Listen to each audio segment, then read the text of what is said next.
স্বরচিত কবিতা পাঠে আমি মোহাম্মদ ইজাজ আহমেদ। কবিতার নাম পৃথিবী ও সূর্য ইতিহাসের পাতা উল্টাচ্ছে।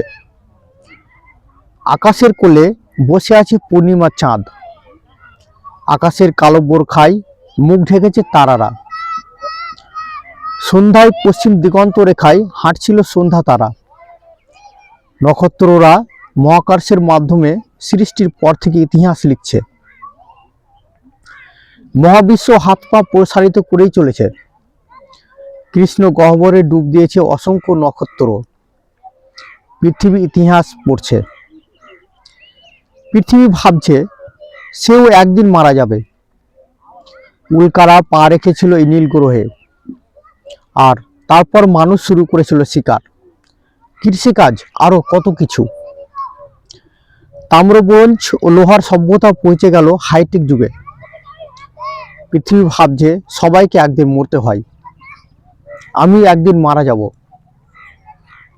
অবশ্য আমার সন্তানেরা আমাকে ইতিমধ্যে রোগের কুয়ার মধ্যে ফেলে দিয়েছে।